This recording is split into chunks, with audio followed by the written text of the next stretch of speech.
জুলাই সনদে সই না করা অংশের দায় নেবে না বিএনপি, বললেন ফখরুল। ইসলামের নামে জাতিকে বিভক্ত করছে একটি দল, অভিযোগ সালাউদ্দিনের।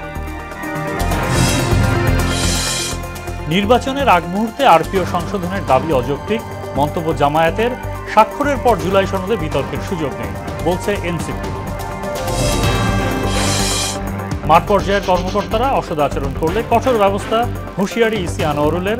ফের জাতীয় নির্বাচন অবাধ সুষ্ঠু করার অঙ্গীকার। এবং 6 ঘন্টায় রাজধানীতে 32 মিলিমিটার বৃষ্টি, জলাবদ্ধতায় চরম ভোগান্তি, 10 জেলায় ঝড়ের পূর্বাভাস।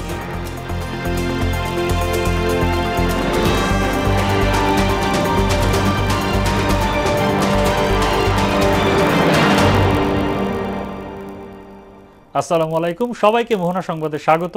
শুনছিলেন শিরোনাম, পুরো সংবাদের সঙ্গে আছি মোহাম্মদ সাইফুল ইসলাম খান। ত্রয়োদশ জাতীয় সংসদ নির্বাচন শান্তিপূর্ণভাবে সম্পন্ন করতে এবং নির্বাচনকে কেন্দ্র করে নিশ্ছিদ্র নিরাপত্তা বজায় রাখতে সব ধরনের প্রস্তুতি নিতে 3 বাহিনীর প্রধানদের প্রয়োজনীয় নির্দেশনা দিয়েছেন প্রধান উপদেষ্টা অধ্যাপক মোহাম্মদ ইউনূস। শনিবার সন্ধ্যায় সেনাবাহিনীর প্রধান জেনারেল ওয়াকারুজ্জামান, নৌবাহিনীর প্রধান অ্যাডমিরাল মোহাম্মদ নাজমুল হাসান, বিমান বাহিনীর প্রধান air chief marshal Hasan Mahmud Khan রাষ্ট্রীয় অতিথি ভবন যমুনায় প্রধান উপদেষ্টার সঙ্গে সাক্ষাৎ করেন। এ সময় জাতীয় নিরাপত্তা উপদেষ্টা খলিলুর রহমান উপস্থিত ছিলেন। নির্বাচন ঘিরে আইন শৃঙ্খলা রক্ষায় 90,000 সেনা সদস্য, 2,500 নৌ এবং 1,500 বিমান বাহিনীর সদস্য মোতায়েন থাকবেন। একটি গোষ্ঠী পরিকল্পিতভাবে জাতিকে বিভক্ত করার অপচেষ্টা চালাচ্ছে বলে অভিযোগ করেছেন বিএনপির মহাসচিব মির্জা ফখরুল ইসলাম আলমগীর।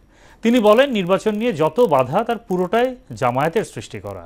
আর দলটির স্থায়ী কমিটির সদস্য মেজর হাফিজ উদ্দিন আহমেদ বলেন, জুলাই সনদ দেশের জনগণের দরকার নেই, এখন জরুরি একটি সুষ্ঠু নির্বাচন। তানজিদ ভুইয়ার প্রতিবেদন। 7 নভেম্বরের চেতনায় জাতীয় প্রেস ক্লাবে মুক্তিযোদ্ধার সমাবেশ আয়োজন করে জাতীয়তাবাদী মুক্তিযোদ্ধা দল। এতে অংশ নিয়ে দেশ বিরোধী যে কোনো অপতৎপরতা রুখে দেওয়ার অঙ্গীকার করেন দেশের বিভিন্ন প্রান্তের মুক্তিযোদ্ধারা। পাকিস্তান আমল থেকেই 69 যে মুভমেন্ট তখন থেকেই বিরোধিতা করেছে, জামাতে ইসলামকে আজকে পরাজিত করতে হবে। অনুষ্ঠানে বিএনপির সিনিয়র নেতারা বলেন, বহুরূপীদের খপ্পরে পড়েছে দেশ। 71-এর অপরাধের জন্য জামায়াত নিষিদ্ধের দাবিও তুলেন তারা। ভোটাধিকার হরণ, এই জন্য যদি আওয়ামী লীগের কার্যক্রম নিষিদ্ধ হতে পারে, তাহলে 71-এর গণহত্যা, ধর্ষণ, নারকীয় হত্যাযজ্ঞের কারণে জামাত ইসলামকে নিষিদ্ধ করতে হবে। বিএনপির কারণে স্বাধীনতা রক্ষা পেয়েছে, গণতন্ত্র ফিরে পেয়েছে। বিএনপির স্থায়ী কমিটির সদস্য হাফিজ উদ্দিন আহমেদ বলেন, জুলাই সনদ দেশের জনগণের দরকার নেই, এখন জরুরি সুষ্ঠু নির্বাচন। যেসব বিষয়ে সব রাজনৈতিক দল ঐক্যমতে এসেছে, তাদেরকে নিয়ে গঠিত হবে এই জুলাই সনদ। বাংলাদেশের প্রয়োজন একটি নির্বাচন যেখানে সুষ্ঠু হবে এবং যেখানে একটা জনগণ একটি প্রতিনিধিদের নির্বাচিত করতে পারবে। একটি পক্ষ পরিকল্পিতভাবে জাতিকে বিভক্ত করার অপচেষ্টা করছে উল্লেখ করে স্বাক্ষর না করা জুলাই সনদের দায় বিএনপি নেবে না বলে জানান বিএনপি মহাসচিব মির্জা ফখরুল ইসলাম আলমগীর। আমরা যেটা সই করেছি সেটা অবশ্যই আমরা সেটা দায় দায়িত্ব গ্রহণ করব, কিন্তু যেটা আমরা সই করিনি সেটা দায় দায়িত্ব আমরা গ্রহণ করবো না। এখন পর্যন্ত নির্বাচনকে যতটা বাধা সৃষ্টি করেছেন আপনারা করেছেন। আপনার পিয়ারের দাবি নিয়ে এসেছেন, যেটা আলোচনা ছিল না, প্রস্তাবে ছিল না। এ সময় নির্বাচনী সব বাধা জামায়াতের সৃষ্ট বলেও অভিযোগ করেন তিনি। একটি রাজনৈতিক দল তারা একটা জোট বানিয়ে আবার সেটা করছে, তারা বিভিন্নভাবে আপনার এই সরকারকে তারা বাধ্য করতে চাইছে, তাদের কথাটাই শুনতে হবে। এদিকে নয়াপল্টনে কেন্দ্রীয় কার্যালয়ের সামনে মুক্তিযোদ্ধা দলের আরেক অনুষ্ঠানে দলটির সিনিয়র যুগ্ম মহাসচিব রুহুল কবির রিজভী হুঁশিয়ারি দিয়ে বলেন, চাঁদাবাজদের সঙ্গে বিএনপির কোনো সম্পর্ক নেই। 5ই আগস্টের আগে আওয়ামী লীগ করত, ওরা বিভিন্ন সুযোগ সন্ধানী লোক, সুযোগ বুঝে তারা নিজেদেরকে বিএনপি দাবি করছে। এদের সাথে প্রকৃত বিএনপির কোনো সম্পর্ক নেই। শেখ হাসিনা গত 17 বছর লুটপাটের রাজনীতি কায়েম করে এখন ভারতে বসে দেশকে অস্থিতিশীল করার চেষ্টা করছে বলেও অভিযোগ করেন রিজভী। 30 লক্ষ মানুষের আত্মদান, এটা ছোট, তারা বাংলায় কোনো লেন্দুক দর্জি তৈরি হওয়ার জন্য এই আত্মদান। তানজিদ ভুইয়া, মোহনা সংবাদ, ঢাকা। এটা তো নয় সেই শিক্ষা। নির্বাচনের আগে একটি রাজনৈতিক দল ইসলামকে ব্যবহার করে জাতির মধ্যে বিভক্তি সৃষ্টি করতে চায় বলে মন্তব্য করেছেন বিএনপির স্থায়ী কমিটির সদস্য সালাউদ্দিন আহমেদ। শনিবার বিকেলে নারায়ণগঞ্জে কেন্দ্রীয় ঈদগাহ মাঠে হেফাজতে ইসলামের উদ্যোগে আজমাতে সাহাবা মহাসম্মেলনে তিনি একথা বলেন। ইসলামকে ব্যবহার করে বিভ্রান্তি সৃষ্টিকারীদের বিষয়ে সবাইকে সতর্ক থাকার আহ্বানও জানান সালাউদ্দিন আহমেদ। একটি রাজনৈতিক দল তারা নির্বাচনের স্বার্থে, রাজনীতির স্বার্থে ইসলামকে ব্যবহার করে জাতির মধ্যে বিভক্তি নিয়ে আসতে চায়, বিশেষ করে ইসলামের ক্ষতি করতে চায়। সেই জন্যই বাংলাদেশে এখন আজমতে সাহাবা সম্মেলন আরো বেশি বেশি হওয়া দরকার। আরপিও সংশোধনের সিদ্ধান্ত একটি দলের অযৌক্তিক দাবির কাছে নথি স্বীকারের শামিল বলে মন্তব্য করেছেন বাংলাদেশ জামায়াতে ইসলামের নায়েবে আমির ডক্টর সৈয়দ আব্দুল্লাহ মোহাম্মদ তাহের। শনিবার সকালে কুমিল্লার 14 গ্রামে এক সভা শেষে প্রধান উপদেষ্টার উদ্দেশ্যে দেয়া ভিডিও বার্তায় তিনি একথা বলেন। গত উপদেষ্টা পরিষদের বৈঠকে এর আগের সপ্তাহে গৃহীত আরপিওকে পুনরায় সংশোধন করা একটি দলের অন্যায় অযৌক্তিক আবদারের কাছে নথি স্বীকার করার শামিল বলেই আমরা মনে করি। এই সরকারের বিভিন্ন কর্মকাণ্ড অতীতেও একটি বিশেষ দলের প্রতি আনুগত্যের বহিঃপ্রকাশ ঘটেছিল। সংস্কারের পক্ষে থাকা দলগুলোর সঙ্গে কেবল এনসিপির জোট হতে পারে বলে মন্তব্য করেছেন দলের দক্ষিণাঞ্চলের মুখ্য সংগঠক হাসনাত আব্দুল্লাহ। দুপুরে বরগুনা শিল্পকলা একাডেমিতে এক অনুষ্ঠানে তিনি বলেন, বিএনপি সব দেখে শুনেই স্বাক্ষর করায় জুলাই সনদ নিয়ে আর কোনো বিতর্কের সুযোগ নেই। সংস্কারের পক্ষে যারা আছে, যারা আছে তাদেরকে মনে হয়েছে তারা কাছাকাছি অবস্থান নিয়েছে, সংস্কারের পক্ষে যে আছে তাকে মনে হয়েছে যে সংস্কারের পক্ষ থেকে তারা দূরে চলে গিয়েছে। বিষয়টা হচ্ছে এমন। আমরা বারবার করে বলেছিলাম যে এই যে জুলাই সনদ এবং সনদের বাস্তবায়ন প্রক্রিয়া, এই বিষয়টি সুরাহা হতে হবে এবং সেটি জাতির সামনে প্রকাশ করতে হবে, তারপরে হচ্ছে আমরা সিগনেচার করব। আমরা সিগনেচার করি নাই, তারা সিগনেচার করেছে। এখন সেটা তারা জুলাই যেই কনসেনসাস কমিশন, সেই কমিশনের সাথে সেই বিষয়টি তারা নিষ্পত্তি করবে। একটি অবাধ সুষ্ঠু নির্বাচন অনুষ্ঠানে কমিশন বদ্ধপরিকর বলে জানালেন নির্বাচন কমিশনার আনোয়ারুল ইসলাম সরকার। এ নিয়ে কমিশন সব প্রস্তুতি সম্পন্ন করেছে বলেও জানান তিনি। শনিবার কুয়াকাটায় স্থানীয় নির্বাচন কর্মকর্তাদের প্রশিক্ষণ কর্মশালায় মাঠ পর্যায়ে নির্বাচনী কর্মকর্তাদের অসদাচরণের বিরুদ্ধে কঠোর ব্যবস্থার হুঁশিয়ারি দেন তিনি। নির্বাচন কমিশন দৃঢ় প্রত্যয় আবারও কমিশনের পক্ষে ব্যক্ত করছি, ভালো, অবাধ, সুষ্ঠু, নিরপেক্ষ নির্বাচন করার জন্য যত প্রস্তুতি আছে আমরা সব প্রস্তুতি নিয়ে রেখেছি। আমরা অবাধ, সুষ্ঠু, নিরপেক্ষ নির্বাচন যে কোনো মূল্যে করতে বদ্ধপরিকর। সরকারি ঘোষণার 9 মাস পার হলেও স্বতন্ত্র ইবতেদায়ী মাদ্রাসাগুলোর জাতীয়করণ প্রক্রিয়া শুরু হয়নি। ফলে এক দফা দাবিতে টানা 20 দিন জাতীয় প্রেস ক্লাবের সামনে অবস্থান কর্মসূচি পালন করছেন ইবতেদায়ী মাদ্রাসা শিক্ষকরা। আন্দোলনের মুখপাত্র মোখলেসুর রহমান বলেছেন, দাবি মানা না হলে রোববার যমুনামুখী লং মার্চ কর্মসূচি পালন করবেন তারা। মনিরুল ইসলামের রিপোর্ট। জাতীয় প্রেস ক্লাবের সামনে শখানেক মানুষ বসে আছেন। খাওয়া নেই, গোসল নেই, এমনভাবেই কাটছে টানা 20 দিন। প্রেস ক্লাবই যেন ঘরবাড়ি তাদের, নিদ্রার জায়গা এখন এটাই। কিন্তু ঘুমে ব্যাঘাত ঘটাই চোখের নিচে কালি পড়েছে অনেকের। টাকার অভাবে দুপুরের খাবার তালিকায় থাকছে কেবল শুকনো মুড়ি। খাওয়া দাওয়া নাই, কিছু নাই, গোসল নাই, বাথরুম নাই, কিছু নাই।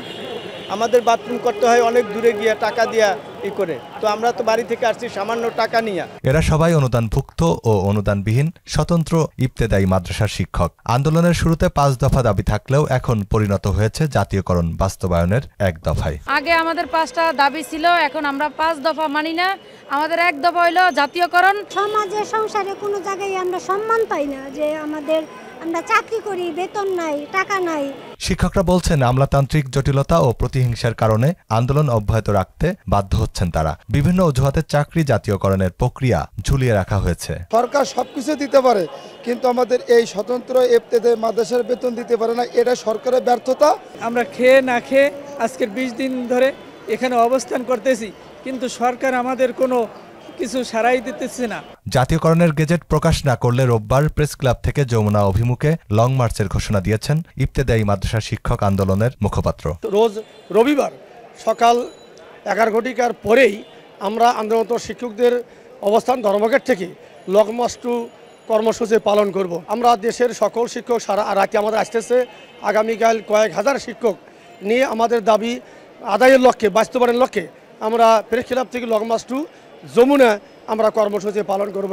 গত 28 জানুয়ারি শিক্ষকদের আন্দোলনের মুখে ইবতেদায়ীকে পর্যায়ক্রমে জাতীয়করণের ঘোষণা দিলেও বাস্তবায়নে কোনো অগ্রগতি দেখা যাচ্ছে না। মনিরুল ইসলাম, মোহনা সংবাদ, ঢাকা। চট্টগ্রাম বন্দরে নিউ মুরিং কন্টেইনার টার্মিনাল সহ অন্যান্য স্থাপনা বিদেশিদের কাছে ইজারা দেওয়ার প্রতিবাদে গণ অনশন কর্মসূচি পালন করেছে শ্রমিক কর্মচারী ঐক্য পরিষদ। সকাল 9টা থেকে বিকেল 4টা পর্যন্ত চলে এই কর্মসূচি। অনশন ও প্রতিবাদ সমাবেশে অংশ নেন বন্দর সংশ্লিষ্ট বিভিন্ন শ্রমিক সংগঠনের শতাধিক নেতাকর্মী। বক্তারা বলেন, দেশের বন্দর ও গুরুত্বপূর্ণ স্থাপনা বিদেশি প্রতিষ্ঠানের হাতে তুলে দেয়া হলে তা জাতীয় স্বার্থ বিরোধী হবে। 9 মাস বন্ধ থাকার পর খুলে দেয়া হলো দেশের একমাত্র প্রবাল দ্বীপ সেন্ট মার্টিন। যদিও রাত্রি যাপনের সুযোগ না থাকায় ভ্রমণে অনাগ্রহী পর্যটকরা শনিবার প্রথম দিন ছাড়েনি একটি জাহাজও। সি ক্রুজ ওনার্স অ্যাসোসিয়েশন বলছে, ভ্রমণ পিপাসু না বাড়লে জাহাজ পরিচালনা করবেন না তারা। কক্সবাজারের জেলা প্রশাসক জানান, ডিসেম্বর থেকে রাত্রি যাপনের সুযোগ মিলবে, তখন পর্যটক বাড়বে। আমানুল হক বাবুলের প্রতিবেদন, জানাচ্ছেন সিফাত রহমান জেসি। দীর্ঘ 9 মাস পর পর্যটকদের জন্য উন্মুক্ত করা হয়েছে দেশের একমাত্র প্রবাল দ্বীপ সেন্ট মার্টিন। কক্সবাজারের ননিয়ারছড়া ঘাট থেকে পর্যটকবাহী জাহাজ ছাড়ার কথা থাকলেও প্রথম দিন শনিবারে কোনো জাহাজ ছেড়ে যায়নি। পরিবেশ মন্ত্রণালয়ের নির্দেশনা অনুযায়ী নভেম্বরে কেবল দিনে গিয়ে দিনে ফেরার শর্তে ভ্রমণ অনুমতি পাচ্ছেন পর্যটকরা। রাত্রি যাপনের সুযোগ মিলবে ডিসেম্বর থেকে। ফলে জাহাজ মালিকপক্ষের মধ্যে পর্যটক পরিবহনে অনাগ্রহ দেখা দিয়েছে। সি ক্রুজ ওনার্স অ্যাসোসিয়েশনের সাধারণ সম্পাদক জানান, যাত্রী সংকটে এই মুহূর্তে জাহাজ চলাচলের সম্ভাবনা কম। দিনে গিয়ে দিনে 14 থেকে 16 ঘন্টা আসা যাওয়া করে এখানে কেউ কোনো পর্যটক যাবে বলে আমি মনে করি না। যার এই প্রমাণ, কোনো পর্যটক এই পর্যন্ত কোনোভাবে সাড়া দেয়নি আমাদেরকে। তো এটা সরকার যদি এভাবে সিদ্ধান্তের উপর তাদের সিদ্ধান্তে অটল থাকে, তাহলে নভেম্বরে জাহাজ চলাচল কোনোভাবে সম্ভব নয়। কক্সবাজার জেলা প্রশাসক বলেন, স্বল্প সময়ের ভ্রমণে পর্যটকেরা অনাগ্রহী হওয়ায় কিছুটা সংকট সৃষ্টি হয়েছে। তার আশা, যাত্রী বাড়লে জাহাজ মালিকরা পরিবহন শুরু করবে। সরকার সিদ্ধান্ত নিয়েছে ইনানি বা টেকনাফ থেকে নয়, শিপ ছাড়বে কক্সবাজার থেকে। কক্সবাজার থেকে যদি শিপ ছেড়ে যায়, শিপ পৌঁছতে যেমন দেরি হয়, একইভাবে আবার আসতেও একটা সময় লাগে, যার পরিপ্রেক্ষিতে একজন পর্যটক ওখানে 1 ঘন্টার বেশি সেন্ট মার্টিনে থাকার সুযোগ থাকে না। যার পরিপ্রেক্ষিতে আমার মনে হয় পর্যটকরা যেমন আগ্রহ হারিয়ে ফেলতেছে, একইভাবে কক্সবাজারের পর্যটন শিল্পে কিছুটা প্রভাব পড়বে। সেন্ট মার্টিনের পর্যটন শিল্প সংরক্ষণ ও সমৃদ্ধ করতে সরকারের দীর্ঘমেয়াদী পরিকল্পনার দাবি জানান সংশ্লিষ্টরা। সিফাত রহমান জেসি, মোহনা সংবাদ। ঘূর্ণিঝড় মোন্থা দুর্বল হয়ে লঘুচাপে পরিণত হলেও এর প্রভাবে রাজধানী সহ সারা দেশে বৃষ্টিপাত অব্যাহত রয়েছে। 24 ঘন্টায় দেশে 162 মিলিমিটার বৃষ্টিপাত রেকর্ড করা হয়েছে। গেল 6 ঘন্টায় ঢাকায় বৃষ্টি হয়েছে 32 মিলিমিটার। এছাড়া মধ্যরাত পর্যন্ত দেশের 10 জেলায় ঘন্টায় সর্বোচ্চ 60 কিলোমিটার বেগে ঝড়ের আশঙ্কা জানিয়েছে আবহাওয়া অধিদপ্তর। আবহাওয়াবিদ আবুল কালাম মল্লিক জানান, যশোর, কুষ্টিয়া, পাবনা, ফরিদপুর, মাদারীপুর, ঢাকা, টাঙ্গাইল, ময়মনসিংহ, কুমিল্লা ও সিলেটের নদীবন্দরগুলোকে 1 নম্বর সতর্ক সংকেত দেখাতে বলা হয়েছে। এদিকে ভারী বৃষ্টির কারণে শনিবার রাজধানীর বিভিন্ন স্থানে জলাবদ্ধতার সৃষ্টি হয়েছে। এতে সড়কে যানজট তৈরি হওয়ায় বিপাকে পড়েছে নগরবাসী। সাধারণ মানুষের পাশে থেকে তাদের জীবনমান উন্নয়নই বিএনপির মূল লক্ষ্য উদ্দেশ্য বলে জানিয়েছেন দলটির ক্রীড়া বিষয়ক সম্পাদক ও মহানগর উত্তর বিএনপির আহ্বায়ক আমিনুল হক। মানুষের দোরগোড়ায় স্বাস্থ্যসেবা পৌঁছে দেওয়ার অঙ্গীকারও করেন তিনি। শনিবার দুপুরে রাজধানীর পল্লবীতে বিনামূল্যে চিকিৎসা সেবা প্রদান অনুষ্ঠানে আমিনুল হক বলেন, বিএনপি মানব সম্পদের কল্যাণে কাজ করে যাচ্ছে। আরও জানাচ্ছেন হুমায়ুন কবির।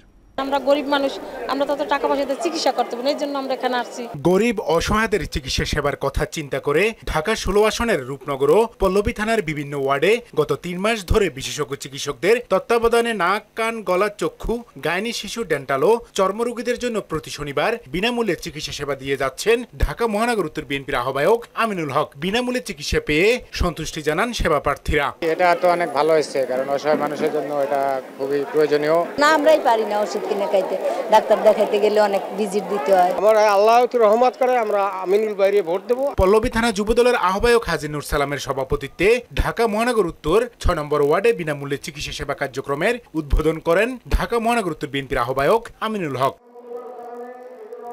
ভবিষ্যতেও অসহায় মানুষের জন্য এমন চিকিৎসা সেবা অব্যাহত থাকবে জানিয়ে ফেব্রুয়ারির নির্বাচনে আমিনুল হককে বিপুল ভোটে জয়যুক্ত করার আহ্বান জানান বিএনপি নেতা মাহবুবুল আলম মন্টু ও যুবদল নেতা হাজী নূর সালাম। ফ্রি চিকিৎসা এবং ফ্রি ওষুধ বিতরণ এটাও কন্টিনিউ চলবে, উনি নির্বাচিত হওয়ার পরও চলবে, এটা শুধু নির্বাচন কেন্দ্রিক না। তাই আপনারা আমাদের যে এলাকাবাসী আছেন, এই আসনের ভোটার আছেন, আপনারা অবশ্যই ওনাকে ধানের শীষে ভোট দিয়ে জয়যুক্ত করবেন। আমরা যদি আমিনুল হক ভাইকে বিপুল ভোটে নির্বাচিত করতে পারি তাহলে আমিনুল হক ভাই মন্ত্রী হবেন, আমরা নতুন করে আমাদের এই এলাকায় একজন মন্ত্রী পাবো এবং সৎ লোক হিসাবে পাবো।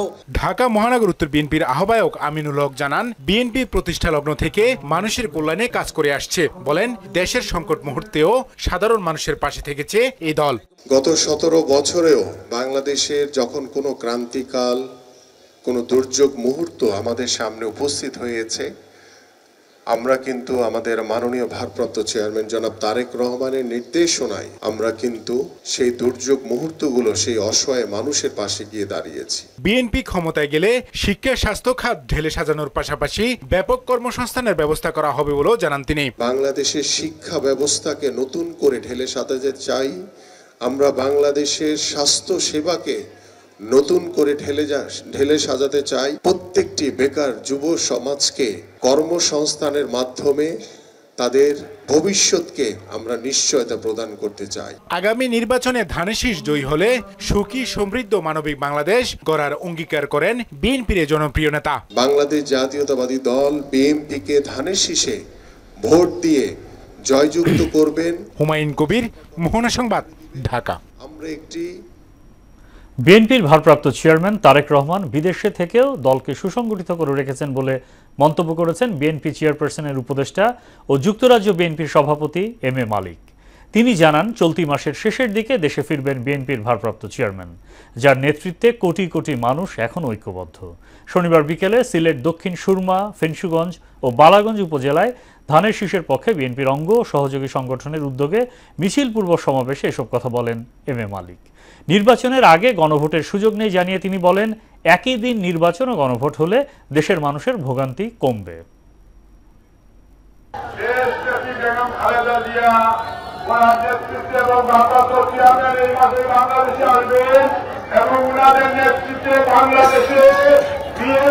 সরকার গঠন হবে ইনশাআল্লাহ। ফেব্রুয়ারির নির্বাচন বাংলাদেশের জন্য একটা ঐতিহাসিক নির্বাচন হবে। আপনারা কষ্ট করেছেন এবং আমাদের ভারপ্রাপ্ত চেয়ারম্যান সাহেব বাংলাদেশের বাইরে থেকেও দলকে নেতৃত্ব দিয়ে দলকে ইউনাইটেড করে বাংলাদেশের এই মানুষের ভোটাধিকার ফিরিয়ে দিয়েছেন। দেশের মাদ্রাসা শিক্ষা জ্ঞান বিজ্ঞানে নবজাগরণের দ্বারপ্রান্তে রয়েছে বলে মন্তব্য করেছেন দৈনিক আমার দেশের সম্পাদক মাহমুদুর রহমান। শনিবার সকালে বাংলাদেশ চীন মৈত্রী সম্মেলন কেন্দ্রে তামিরুল মিল্লাত মাদ্রাসার প্রথম অ্যালামনাই অ্যাসোসিয়েশনের সমাবেশে তিনি একথা বলেন। ইসলাম সহ অন্যান্য বিষয়ে মেলবন্ধনের কারণে তামিরুল মিল্লাতের শিক্ষার্থীরা প্রতিযোগিতায় নিজেদের অবস্থান পোক্ত করেছে বলে মন্তব্য করেন এই সিনিয়র সাংবাদিক। মাদ্রাসার ছেলেরা বিভিন্ন আধুনিক সেকুলার বিশ্ববিদ্যালয়ে ছাত্র সংসদ নির্বাচনে তারা ভিপি জিএস নির্বাচিত হয়। এটা এক ধরনের, আমি মনে করি এটা এক ধরনের মুসলমান, বাঙালি মুসলমানের রেনেসাঁ আমরা বাংলাদেশে দেখতে পাচ্ছি। তামিরুল মিল্লাত কামিল মাদ্রাসা সারা বিশ্বে ইসলামী শিক্ষা এবং আধুনিক শিক্ষায় সারা পৃথিবীতে 1 নম্বর স্থান অধিকার করবে। দেশজুড়ে পালিত হয়েছে 54তম জাতীয় সমবায় দিবস। এবারের প্রতিপাদ্য ছিল সাম্য ও সমতায় দেশ গড়বে সমবায়। এ উপলক্ষে শনিবার আগারগাঁওয়ের সমবায় অধিদপ্তরে আলোচনায় অংশ নিয়ে সমবায় অধিদপ্তরের নিবন্ধক ও মহাপরিচালক মনিমা হাফিজ বলেন, টেকসই উন্নয়ন ও সমৃদ্ধ রাষ্ট্র বিনির্মাণে সমবায় হতে পারে শক্তিশালী হাতিয়ার। আর সভাপতির বক্তব্যে পল্লী উন্নয়ন ও সমবায় সচিব ইসমাইল হোসেন বলেন, বৈষম্যহীন সমৃদ্ধ দেশ গঠনের অন্যতম উপায় সমবায়। অন্তর্বর্তী সরকার সাংবাদিকদের অধিকার বাস্তবায়ন না করে উল্টো হাসিনার পথে হাঁটছে বলে অভিযোগ করেছেন বাংলাদেশ ফেডারেল সাংবাদিক ইউনিয়নের মহাসচিব কাদের গনি চৌধুরী।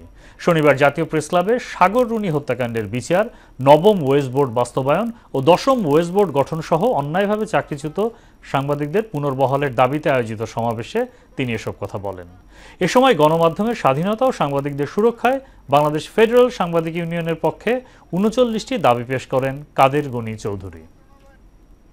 হাসিনার পথেই হাঁটছে বর্তমান সরকার, আমরা এর নিন্দা জানাই। আমরা আজকের এই সমাবেশ থেকে আমাদের ৩৯ দফা দাবি উপস্থাপন করছি, যেটি আমাদের সাংবাদিকদের দাবি। প্রিন্ট মিডিয়া, ইলেকট্রনিক মিডিয়া, সংবাদ সংস্থা, আমাদের অনলাইন রেডিও, টেলিভিশন এবং মাল্টিমিডিয়ার সাংবাদিকদের জন্য যেমন এখানে মালিকদের পক্ষে যায়, এমন দাবিও আছে। সালমান শাহ হত্যা মামলার সুষ্ঠু তদন্ত, আসামিদের দ্রুত গ্রেফতারের দাবি জানিয়েছেন নায়কের ভক্তরা। শনিবার জাতীয় প্রেস ক্লাবের সামনে মানববন্ধন করেন সারা দেশ থেকে আসা সালমান ভক্তরা। প্রিয় নায়কের মৃত্যুর ২৯ বছর পরও সঠিক বিচার না পেয়ে ক্ষোভ জানান তারা। শামীমুজ্জামান চৌধুরীর রিপোর্ট। একসাথে রয়েছি দুজন। বাংলা চলচ্চিত্রের উজ্জ্বল নক্ষত্রের নাম সালমান শাহ। মাত্র ৪ বছরের ক্যারিয়ারে তিনি হয়ে ওঠেন কোটি দর্শকের হৃদয়ের নায়ক। তার হাসি, স্টাইল, সংলাপ সবকিছুই আজও তরুণদের কাছে অনুপ্রেরণা। ১৯৯৬ সালের ৬ সেপ্টেম্বর একটি কালো সকাল। হঠাৎ করেই ভক্তদের হৃদয়ে নেমে আসে শোকের ছায়া। মৃত্যুবরণ করেন সালমান শাহ। কিন্তু রহস্যজনক সেই মৃত্যু নিয়ে তখন থেকেই শুরু হয় বিতর্ক, জন্ম নেয় অসংখ্য প্রশ্নের। সালমান শাহর বিদায়ের পর একটি অপমৃত্যু মামলা হয়, তবে এত বছর পর আদালতের নির্দেশে হত্যা মামলা করেছেন সালমানের মামা, যেখানে নায়কের স্ত্রী সামিরা ও খলনায়ক ডন সহ ১১ জনকে আসামি করা হয়েছে। মামলার আসামিদের দ্রুত গ্রেফতার ও সুষ্ঠু বিচারের দাবিতে জাতীয় প্রেস ক্লাবের সামনে মানববন্ধন করেছেন সালমান ভক্তরা। মামলা ঘোষণা হওয়ার পরেও কেন আসামিদের গ্রেফতার করা হচ্ছে না? কেন এখনো পর্যন্ত একজন আসামিও আইনের আওতায় আনা হয়নি? গ্রেফতারি পরোয়ানা জারি হওয়ার পরেও কেন তাদেরকে অ্যারেস্ট করা হচ্ছে না? একটা মানুষ মাত্র ৩ বছর ৩.৫ বছরের ক্যারিয়ারে এত বছর ধরে তার জনপ্রিয়তা ধরে রাখতে পারছে, এটা ওর ক্রেডিট। ভক্তদের দাবি আগাম জামিন ঠেকিয়ে যেন দ্রুত বিচার কার্যক্রম শুরু করা হয়। ন্যায় বিচারের দাবিতে আমরা আজকে এখানে একত্রিত হয়েছি। আমার জন্মটা হলো সালমান শাহর মৃত্যুর পরে, তারপর আমি সালমান শাহ ছবি দেখে আজকে আমি তার কাছ থেকে শিখে তাকে দেখে আমি আজকে এখানে সিনেমা করতে আসছি। আমার জন্মের অনেক আগেই সালমান শাহ মারা যায়, তবে আমার জন্মের পর থেকে আমি দেখতাম আমার আব্বু আম্মু সালমান শাহর অনেক বড় ভক্ত ছিল। সময় হয়তো অনেক কিছুই বদলে দিয়েছে, কিন্তু সালমান শাহ আজও বেঁচে আছেন কোটি ভক্তের হৃদয়ে। প্রিয় নায়কের মৃত্যুর প্রকৃত কারণ উদ্ঘাটন হবে এমন চাওয়া তাদের। শামীমুজ্জামান চৌধুরী, মোহনা সংবাদ, ঢাকা। শেষ করব মোহনা সংবাদ, যাওয়ার আগে শিরোনামগুলো আরো একবার।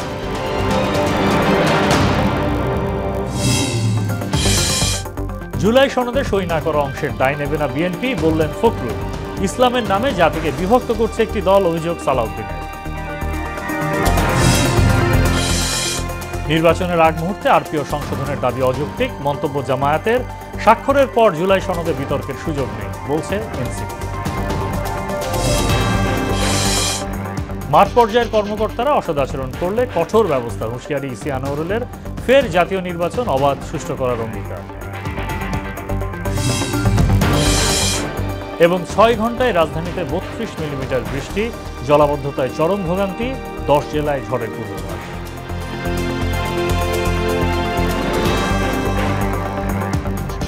এই ছিল মোহনা সংবাদে। মোহনার সবশেষ খবর জানতে ভিজিট করুন www.mohana.tv। সংবাদ দেখতে পারেন ফেসবুক, ইউটিউবেও। এতক্ষণ সঙ্গে থাকার জন্য ধন্যবাদ।